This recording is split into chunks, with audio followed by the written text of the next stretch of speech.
코로나19로 인한 온라인 개학 원격 수업 지구 과학 1 지금 시작합니다. 안녕하세요. 지난 시간에는 열대저기압, 태풍에 대해 살펴보았습니다. 이번 시간에는 우리나라에서 나타나는 주요 악기상에 대해 알아볼 거예요. 악기상은 악기를 파는 사람이 아니에요. 악자가 악할 나쁠 악자입니다. 즉, 악기상이라고 하는 것은 좋지 않은 기상상태, 나쁜 기상상태를 의미해요. 학습목표 읽어보세요. 우리나라의 주요 악기상, 뇌우, 호우, 폭설, 강풍, 우박, 황사에 대해 알아볼 겁니다. 악기상이라고 하는 건 일상생활에 큰 불편함과 위험을 일으킬 수 있는 나쁜 기상상태예요.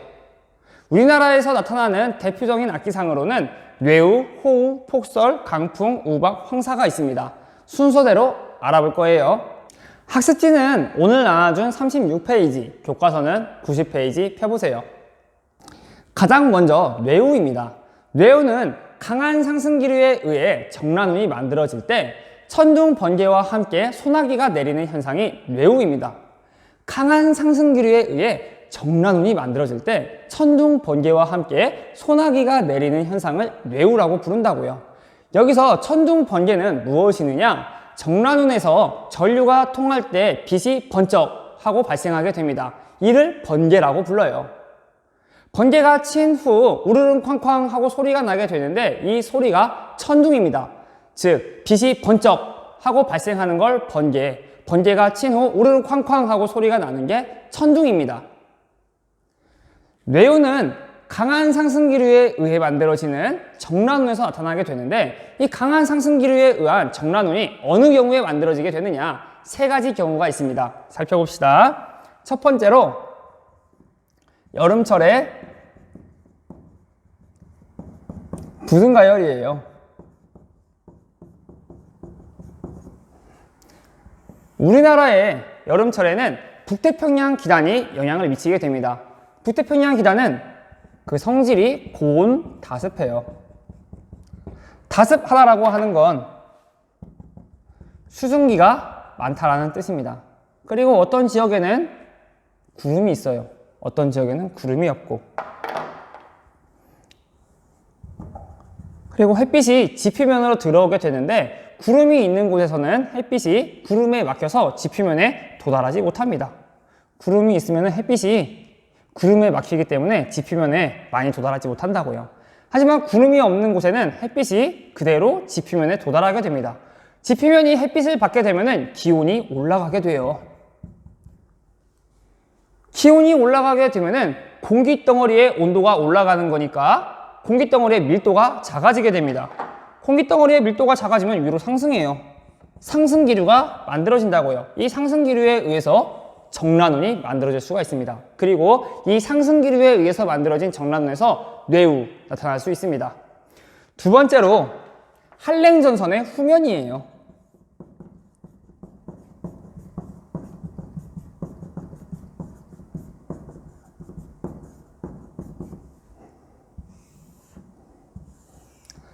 한랭전선은 차가운 공기덩어리가 따뜻한 공기덩어리 밑을 파고들면서 따뜻한 공기가 위로 밀려 올라갈 때 나타나는 전선입니다.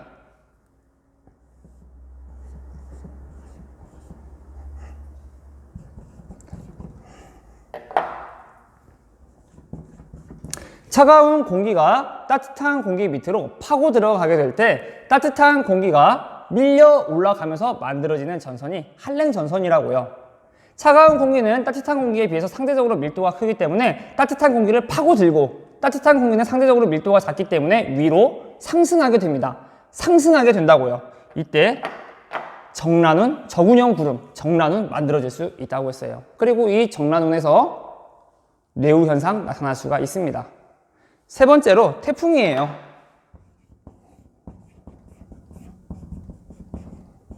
태풍은 열대 저기압으로서 강한 상승기류가 나타난다고 했습니다. 그래서 태풍 중심의 주변부에서는 엄청나게 강한 상승기류가 나타나기 때문에 매우 두꺼운 정란운이 나타난다고 했어요. 이 정란운에서 뇌우 현상 나타날 수 있습니다. 이 뇌우는 발달 단계를 거쳐요. 적운 단계, 성숙 단계, 소멸 단계를 거치게 됩니다. 학습지 36페이지에도 있고 여러분들 교과서 90페이지에도 있습니다. 구름은 하늘 위에 떠 있는 물방울들이에요. 얘들이 이제 물방울들이라고요. 그래서 구름에는 수많은 물방울들이 있습니다. 근데 강한 상승 기류에 의해서 구름이 연직 방향, 수직 방향으로 발달하게 되면 구름이 높아지게 됩니다. 이때 구름의 높은 부분에 있는 물방울은 지표면으로부터 열을 공급받을 수 없기 때문에 매우 온도가 낮아져요. 온도가 낮아지면서 얼어버릴 수가 있습니다. 그래서 이 구름의 높은 부분에는 얼음 알갱이가 존재해요. 얼음 알갱이. 이 물방울이 얼어서 만들어진 얼음 알갱이가 존재합니다. 이 얼음 알갱이를 빙정이라고 불러요.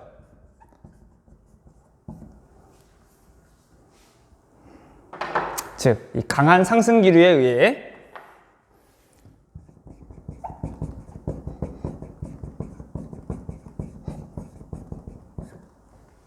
저군이 만들어진다고요. 연직 방향으로 발달한 저군이 만들어지게 됩니다. 이때 물방울과 얼음 알갱이가 존재할 수 있어요. 근데 이 얼음 알갱이와 물방울에는 중력이 작용합니다. 중력이 작용하니까 아래로 내려와야 되는데 강한 상승 기류가 존재한다고요. 그러면은 지표면으로 떨어지지 못하고 내려오다가 강한 상승 기류에 의해서 다시 위로 올라가게 됩니다. 그래서 지표면에 떨어지지 않아요. 따라서 강수 현상 나타나지 않습니다. 강수 현상 나타나지 않아요. 근데 이 얼음 알갱이와 물방울이 떨어지려고 하다가 강한 상승 기류에 의해서 다시 올라온다고요. 그런데 그 과정에서 물방울과 물방울이 합쳐지고 얼음 알갱이에 물방울이 달라붙게 됩니다. 그 과정이 반복되게 되면 물방울은 점점 커지고 얼음 알갱이도 점점 커지게 돼요. 그러면서 크고 무거워지게 되면 결국에는 지표면으로 떨어지게 돼요. 이 얼음 알갱이와 물방울이 지표면으로 떨어질 때에는 얘네들만 떨어지는 것이 아니라 공기와 함께 하강하게 됩니다. 그래서 정란운이니까 상승 기류가 존재하지만 이 물방울과 얼음 알갱이들이 떨어지면서 하강 기류도 동시에 존재하게 돼요.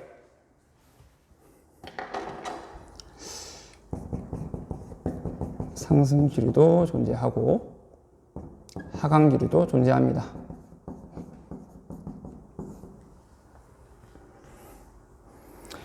그리고 하강 기류에 의해서 물방울들이 떨어지면서 지표면에 비도 내리고 번개도 치고 천둥도 울리고 돌풍도 불 수가 있어요. 강한 바람, 소나기, 번개, 천둥이 나타날 수가 있습니다. 그래서 나쁜 기상 상태로서 악기상은 이 성숙 단계일 때가 악기상이에요. 이때가 악기상입니다. 이 적은 단계일 때에는 비도 안 내리잖아요. 이때는 악기상 아닙니다. 이 성숙 단계일 때 우리가 이야기하는 악기상이에요. 근데 비가 지속적으로 내리다 보면은 지표면이 식어버립니다. 지표면이 식으면은 더 이상 상승 기류가 나타나지 않아요. 아까 전에 부등 가열에 의해서 공기가 상승하고 있다고 할 때 지표면의 기온이 높으니까 상승 기류가 나타나는 거였잖아요. 그런데 비가 계속해서 내리게 되면은 지표면이 식어버린다고요. 그럼 지표면이 식어버렸으니까 더 이상 상승 기류는 나타나지 않게 됩니다. 그러면서 하강 기류만 남아있게 돼요. 그래서 약한 하강 기류만 남아있습니다.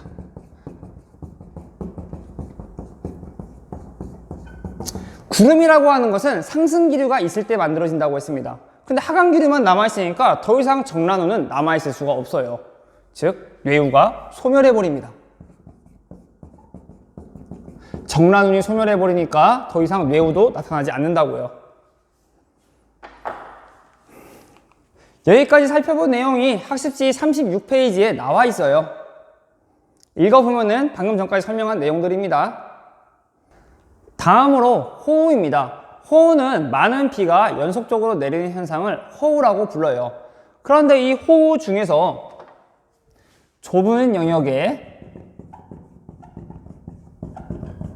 짧은 시간 동안 많은 비가 내릴 때 집중호우라고 부릅니다. 사진에서 보게 되면은 좁은 영역에 짧은 시간 동안 많은 양의 비가 내리고 있어요. 이와 같은 현상을 호우 중에서도 집중호우, 국지성 호우라고 부릅니다. 그러면 얼마만큼 좁은 영역이느냐? 반지름이 10에서 20km예요. 반지름이 한 10에서 20km 정도 됩니다. 시간은 1시간에 30mm 이상 내릴 때, 혹은 24시간 하루 동안에 80mm 이상 내릴 때를 집중호우 혹은 국지성 호우라고 부릅니다. 그런데 여기까지는 몰라도 돼요. 그냥 교과서에 있으니까 설명한 겁니다. 그냥 좁은 영역에 짧은 시간 동안에 많은 양의 비가 내릴 때를 집중호우, 국지성 호우라고 한다 라고 정도 알고 있으면 됩니다. 집중호우는 어떨 때 나타나게 되느냐? 정란운에 의해서 만들어지게 돼요. 강한 상승기류에 의해서 만들어진 정란운이 한 곳에 오랫동안 정체하면서 짧은 시간 동안 많은 양의 비를 내리게 될 때 집중호우가 나타나게 됩니다. 다음으로 폭설입니다. 폭설은 짧은 시간에 많은 양의 눈이 내리는 기상현상이에요. 사진을 보게 되면 정말 많은 양의 눈이 내렸죠. 이와 같은 현상을 폭설이라고 부른다고요. 우리나라에서는 어느 때 폭설이 내리게 되느냐? 겨울철에 시베리아 기단이 서해 바다를 지나오면서 우리나라에 영향을 미칠 때 폭설이 나타날 수가 있어요. 서해 바다는 따뜻한 바다예요. 시베리아 기단이 이 따뜻한 서해 바다를 지나올 때 열과 수증기를 공급받아서 저군형 구름이 만들어질 수가 있습니다. 이 저군형 구름이 우리나라에 도달하게 되면 눈구름이 되는데, 이 눈구름에서 많은 양의 눈이 내리게 되면 폭설이 된다고요. 이 과정은 우리가 한랭한 기단에 변질할 때 이야기했었습니다. 살펴봅시다.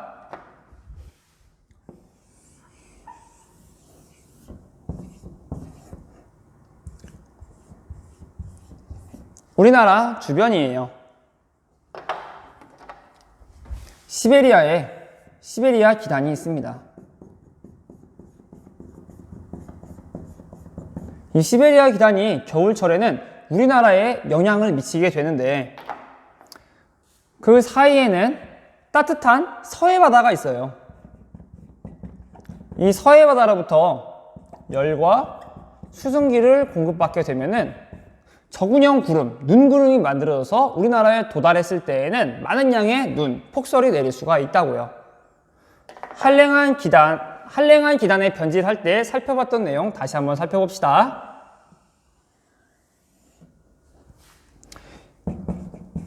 차가운 육지, 시베리아가 있습니다. 시베리아에는 한랭 건조한 시베리아 기단이 있어요. 이 시베리아 기단이 이제 우리나라로 이동해 오면서 따뜻한 바다인 서해 바다를 지나오게 됩니다. 따뜻한 바다, 서해 바다를 지나오게 돼요. 그리고 서해 바다로부터 열과 수증기를 공급받게 돼요. 그러면 이 한랭 건조한 시베리아 기단의 하층부가 따뜻한 바다의 열에 의해서 가열됩니다. 가열. 기온이 높아진다고요. 기온이 높아지면 공기덩어리의 밀도가 작아지니까 위로 상승하게 됩니다. 이 상승 기류에 의해서 저군형 구름 만들어질 수가 있다고요. 저군형 구름. 그리고 이 저군형 구름이 겨울철에 우리나라에 도달하게 되면은, 겨울철에 우리나라 차가운 육지예요. 겨울철에 우리나라.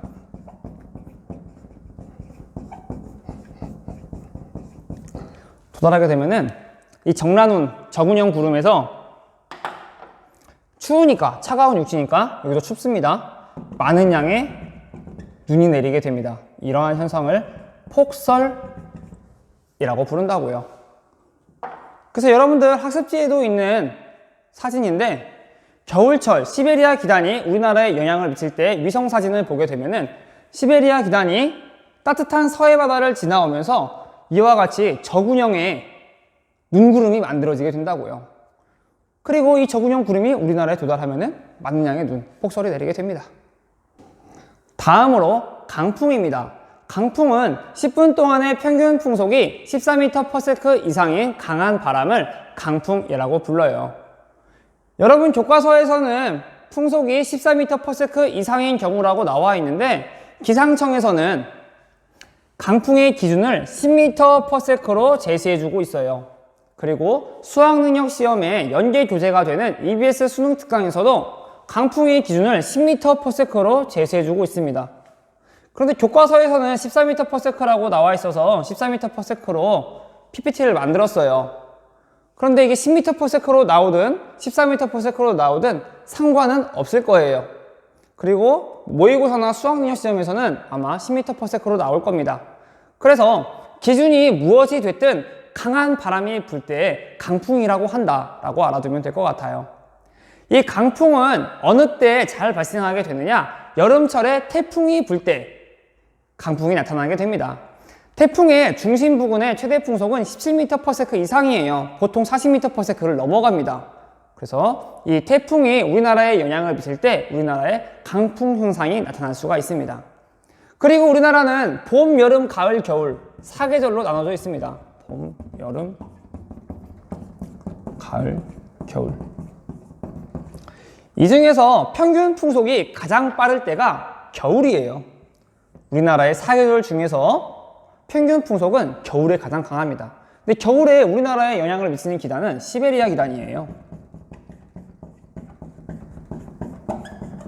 즉, 우리나라의 겨울철에 시베리아 기단이 영향을 미치게 되면은 강풍 나타날 수가 있습니다. 즉, 겨울철 시베리아 기단이 영향을 미치면 우리나라에 강풍이 나타날 수 있다 라고 알아두면 돼요. 다음으로 우박입니다. 우박은 강한 상승기류에 의해 만들어진 정란운에 있는 얼음 알갱이, 빙정에 차가운 물방울이 얼어붙어 떨어지는 얼음 덩어리를 우박이라고 부릅니다. 우박은 강한 상승기류에 의해 만들어진 정란운에서 나타나는 현상이에요. 우박이 형성되는 과정 살펴봅시다. 지표면이 있고 강한 상승기류에 의해서 만들어진 정란운이 있습니다. 정란운이 있습니다. 강한 상승기류에 의해 만들어졌어요.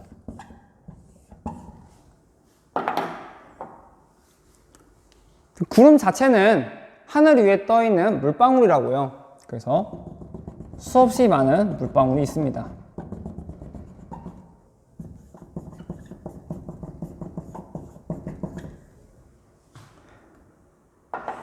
그리고 저군형 구름, 정란운은 연직 방향으로 높이 발달해 있기 때문에 구름의 높은 부분은 지표로부터 열을 공급받을 수 없어서 온도가 매우 낮다고요. 그래서 이 물방울이 얼어붙어서 얼음 알갱이, 빙정이 존재합니다. 빙정. 그럼 이 빙정이 중력에 의해서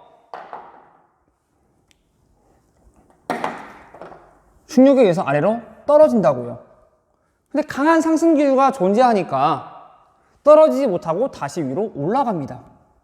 그 과정에서 빙정이 내려올 때 주변에 있는 물방울들이 달라붙어요. 그래서 빙정이 더 커집니다. 그런데 강한 상승기류에 의해서 다시 올라간다고요. 올라가면서 다시 물방울들이 달라붙습니다. 그럼 더 커져요. 그러다가 더 커져서 무거워졌으니까 중력이 작용하면 또 떨어집니다. 그러면서 또 물방울들이 달라붙어요. 더 커집니다. 근데 또 강한 상승기류가 작용하고 있으니까 얘가 지표면으로 떨어지지 못하고 다시 위로 올라갑니다. 그 과정에서 물방울들이 더 달라붙으니까 더 커져요. 충분히 커지게 되면은 많이 무거워졌기 때문에 결국에는 지표면으로 떨어지게 됩니다. 그래서 이와 같은 과정을 거쳐서 지표면에 떨어지는 얼음 덩어리를 우박이라고 불러요. 우박의 지름은 5mm 이상입니다. 지름이 5mm 이상. 이와 같이 5mm 이상의 얼음 덩어리가 지표면에 떨어지게 되는데 이를 우박이라고 부른다고요. 근데 이 우박을 반으로 딱 쪼개서 단면을 보게 되면은 이와 같이 층층이 생겼어요. 우박에 층들이 있습니다. 왜 우박에 층이 만들어진 구조가 생겼느냐? 그 형성 과정 보면 알 수가 있어요. 우박이 하강과 상승을 반복하면서 물방울들이 더 달라붙는다고요. 그러면서 층층의 구조를 가지게 됩니다. 층의 구조를 가지게 돼요. 그래서 저런 식으로 층층이 쌓인 모습을 가지게 돼요.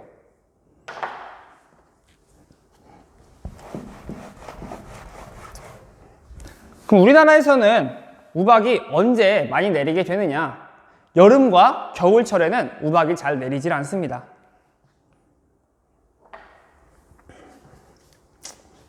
여기다 적을게요. 겨울철부터 봅시다. 겨울철. 겨울에는 우박이 잘 내리지 않아요. 왜 잘 내리지 않느냐? 강한 상승 기류가 나타나지 않기 때문이에요. 아까 전에 강한 상승 기류에 의해서 정란운이 만들어질 수 있는 경우 세 가지 살펴보았습니다. 첫 번째로 부등 가열이 있었죠. 부등 가열. 지표면의 일부가 가열되어야 된다고요. 근데 겨울철엔 춥습니다. 부등 가열이 나타날 수가 없어요. 두 번째로 한랭전선의 후면이 있었습니다. 한랭전선이라고 하는 건 차가운 공기가 따뜻한 공기 밑을 파고들 때 나타나는 전선이었습니다. 근데 겨울철에는 이 파고들 따뜻한 공기 자체가 없다고요. 다 차가운 공기예요. 그래서 한랭전선의 후면이라는 게 존재할 수가 없습니다. 세 번째로 태풍에서 강한 상승 기류에 의해 정란운이 만들어질 수 있다고 했습니다. 그런데 겨울철에는 태풍 자체가 없어요. 태풍은 따뜻한 공기가 있을 때 만들어지는데 겨울철에는 따뜻한 공기가 없다고요. 그래서 겨울철에는 강한 상승 기류가 존재하지 않으니까 정란운이 만들어지지 않게 되고 정란운이 없으니까 이와 같은 과정을 거쳐서 우박이 만들어질 수가 없다고요.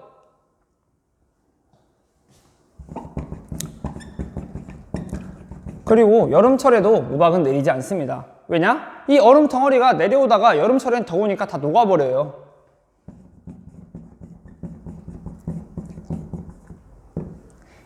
그래서 우박은 봄이나 가을에 더 많이 발생하게 됩니다. 그리고 그림 한번 볼까요? 얼음 알갱이 빙정이 강한 상승 기류에 의해서 상승과 하강을 반복하다가 결국에는 충분히 무거워지게 되면 지표면으로 떨어지게 된다고 했습니다. 그런데 아까 전에 정란운, 뇌우의 발달 단계를 보게 되면 성숙 단계에서 상승 기류도 있지만 하강 기류도 있다고 했잖아요. 상승 기류도 있지만 성숙 단계에서는 하강 기류도 있다고요. 그래서 우박이 떨어질 때 하강 기류가 있으면 더 잘 떨어져요. 하강 기류가 있으면 더 잘 떨어집니다. 다음으로 황사입니다. 황사는 중국의 내륙지방과 몽골의 사막에서 발생한 모래먼지가 상공으로 올라와서 상층의 편서풍을 타고 우리나라로 이동해와서 우리나라의 지표면에 모래먼지가 떨어지는 현상을 황사라고 불러요. 이 황사가 잘 나타나기 위한 조건이 5가지가 있습니다. 조건 살펴봅시다.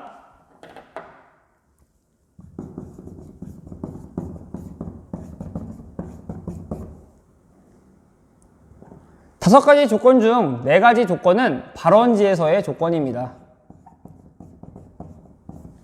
그리고 1가지 조건이 우리나라에서의 조건이에요. 발원지라고 하는 것은 모래먼지가 발생하는 지점이에요. 모래먼지의 근원지, 즉 중국의 내륙지방과 몽골에 있는 사막이겠죠?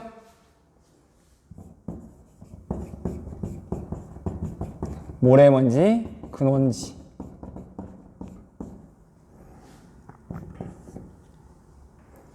중국의 내륙지방에 있는 사막과 몽골에 있는 사막, 우리나라로부터 수천 킬로미터 떨어져 있어요. 수천 킬로미터. 그래서 중국 내륙지방과 몽골에 있는 사막에서 발생한 모래먼지가 지표면에서 우리나라까지 이동해 오기 위해서는 수천 킬로미터를 굴러가야 된다고요. 그러기에는 너무 멀리 있습니다. 심지어 중간에는 서해, 바다도 있어요. 따라서 지표면에서 모래먼지가 중국 내륙지방과 몽골에서부터 우리나라까지 오기에는 어려움이 있습니다. 그러면 어떻게 해서 중국 내륙지방과 몽골에 있는 사막에서 발생한 모래먼지가 우리나라까지 영향을 미칠 수가 있느냐? 이 모래먼지가 상공으로 올라오는 거예요. 공기 중으로 떠버린다고요. 그 후에 상층의 편서풍을 타고 우리나라까지 이동해 오게 됩니다. 지표면에 있던 사막의 모래먼지가 공중으로 올라오기 위해서는 강한 바람이 불어야 돼요. 또는 상승기류가 발달하면 됩니다. 상승기류는 저기압에서 발달해요.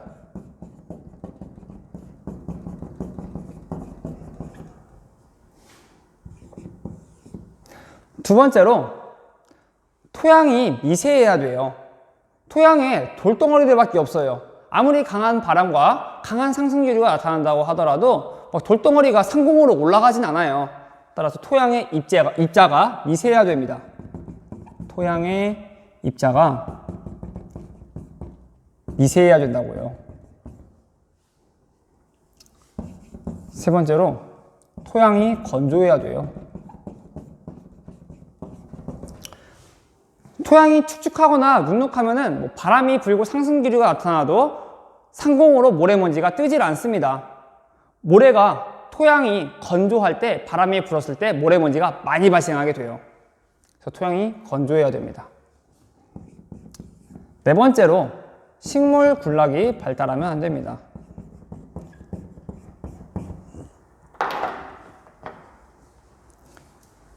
이 중국 내륙지방과 몽골의 사막에 식물, 나무들이 살고 있다고 합시다.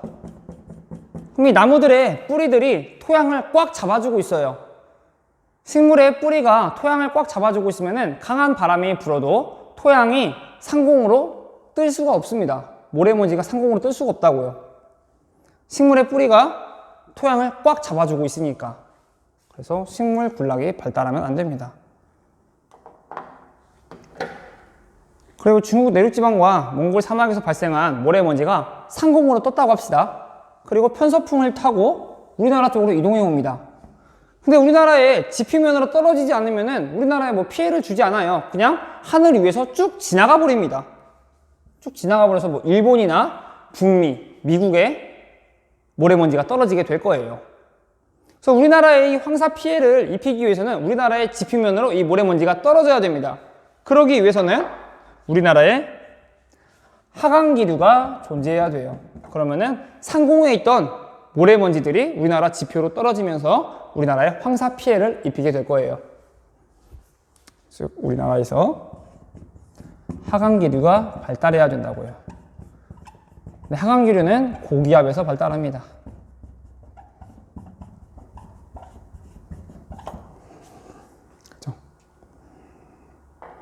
그래서 이러한 조건이 충족될 때 우리나라에서 황사, 악기상이 나타날 수 있습니다.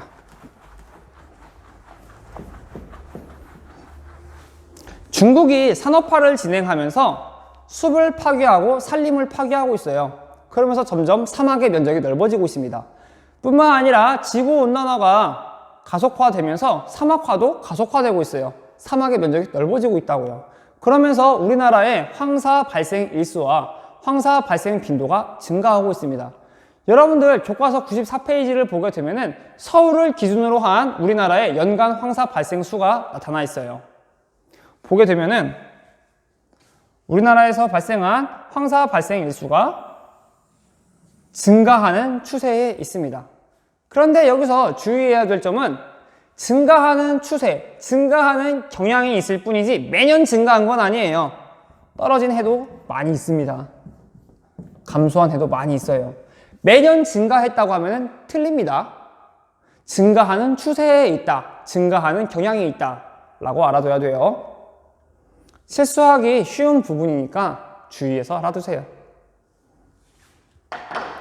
여기까지 해가지고 악기상 6가지에 대해 살펴보았습니다. 여기까지 배운 내용 바탕으로 해서 문제 풀어보세요. 문제 풀어봅시다. 1번, 뇌우는 천둥, 번개와 소나기를 동반한다. 뇌우는 강한 상승기류에 의해 만들어진 정란운에서 천둥, 번개와 함께 소나기가 내리는 현상이었습니다. 맞는 말. 2번, 겨울철 폭설은 시베리아 기단의 영향을 받아 발생한다. 겨울철에 시베리아 기단은 우리나라에 영향을 미치게 됩니다. 이때 시베리아 기단은 따뜻한 바다인 서해를 지나온다고요. 그 과정에서 시베리아 기단은 서해로부터 열과 수증기를 공급받아 저군형 구름이 만들어지게 됩니다. 이 저군형 구름이 우리나라에 도달하면은 눈구름이 되어서 우리나라에 많은 양의 눈이 내리게 되는데 이를 폭설이라고 부른다고 했어요. 맞는 말. 3번. 황사는 중국 내륙지방의 토양이 얼어있을 때 잘 발생한다. 토양이 얼어있어요. 꽝꽝 얼어있으면 바람이 분다고 해서 모래먼지가 만들어질까요? 만들어지지 않습니다. 토양이 녹아있을 때 잘 발생해요. 특히나 건조할 때 잘 발생한다고 했습니다. 틀렸습니다. 다음 문제 풀어보세요.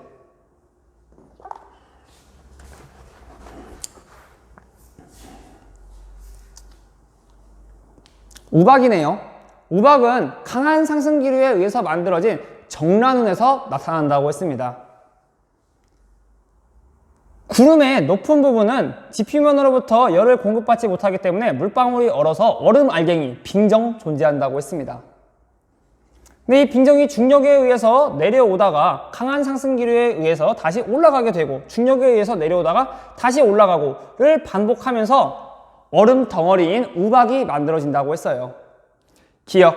A 과정은 상승기류가 강할 때 촉진된다. A 과정은 이 얼음 알갱이, 얼음 덩어리가 위로 올라가는 과정이네요. 이때는 강한 상승기류에 의해서 위로 올라가게 된다고 했어요. A 과정은 상승기류가 강할 때 촉진된다. 맞는 말은 B 과정은 중력과 하강기류의 영향을 받는다. B 과정은 우박이 지표면으로 떨어지는 과정이네요. 이는 중력에 의해서 떨어진다고 했잖아요. 그리고 하강기류가 나타날 때 더 잘 떨어진다고 했습니다. 그래서 니은 맞는 말. 지금 한여름이 가을보다 우박의 발생 빈도가 높다. 한여름이나 한겨울에는 우박이 거의 발생하지 않는다고 했어요. 오히려 봄이나 가을에 더 많이 발생한다고 했습니다. 그런데 한여름이 가을보다 우박의 발생 빈도가 높다라고 했으니까 틀렸네요. 답은 기억 니은 3번입니다. 여기까지 해가지고 대단원 3단원의 중단원 1단원이 마무리되었습니다. 중단원이 끝났으니까 중단원 정리해야겠죠? 다음 시간에는 빈칸 정리 학습지와 6개의 문제 풀이하면 됩니다. 그런데 여러분들 수행평가도 준비해야 되고 6월 16일 날 모의고사도 준비해야 되고 중간고사도 준비해야 돼요. 그러니까 단순히 빈칸 학습지, 기존의 학습지의 내용을 베낀다고 생각하지 말고 공부하고 이해하고 암기까지 한 상태에서 빈칸 정리 학습지와 문제 풀이해 보세요. 여기까지 고생 많았습니다. 수고했어요. 안녕.